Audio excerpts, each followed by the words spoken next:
अब सलीम भाई साहब जो हिंदुओं को काफिर बोलते हैं, वो काहे को महादेव नाम से ढाबा चला रहे हैं? अरे हमारी मर्जी है, हम कुछ भी नाम लिख के, हमारी मर्जी है वो। हाँ, तो फिर हिंदू भी मोहम्मद सुअर की दुकान लिखेगा। খোদার কসম খেয়ে বলছি, এই বিজেপির দালাল নাজিয়া ইলাহি আজকে যদি আমার সামনে থাকতো, এইমাত্র যদি আমার সামনে থাকতো, ওর জবান আমি টেনে ছেড়ে ফেলতাম। ওই দালাল আরামবাগ টিভিটা কোথায় গেল? এই বিজেপির এই এক নেত্রী নাজিয়া ইলাহি আমাদের প্রিয় নবীজিকে গালাগালি দিয়েছে, কোথায় গেল সেই হারামখোর আরামবাগ টিভিটা? দালাল, বিজেপির দালাল আরামবাগ টিভিটা কোথায় গেল? কেন চুপচাপ আছে? বিজেপির দালাল আরামবাগ টিভি শফিকুল ইসলাম, দালালি করছিস তুই? নিজের ধর্মকে ভুলে গেছিস? আমাদের নবীজির বিরুদ্ধে কথা বলে গেছে আর তুই চুপচাপ শুনছিস? তুই দালালি করে যাবি সারা জীবন। আরামবাগ টিভি শফিকুল ইসলাম, তো দালালি করতে হবে। আর এই আর বাংলাও দেখছি খুবই দালালি করছে বিজেপির। এরা তো ফুল বিজেপির দালাল।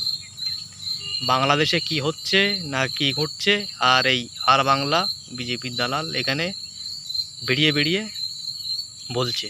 খোদার কসম খেয়ে বলছি, এই বিজেপির দালাল নাজিয়া ইলাহি আজকে যদি আমার সামনে থাকতো, এইমাত্র যদি আমার সামনে থাকতো, ওর জবান আমি টেনে ছেড়ে ফেলতাম। বেদিনের বাচ্চা, ওর জবান আমি ছেড়ে ফেলতাম।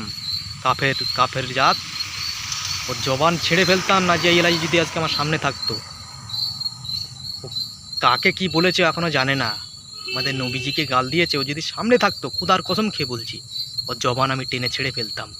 আর মুসলমানরা চুপচাপ থাকুনি।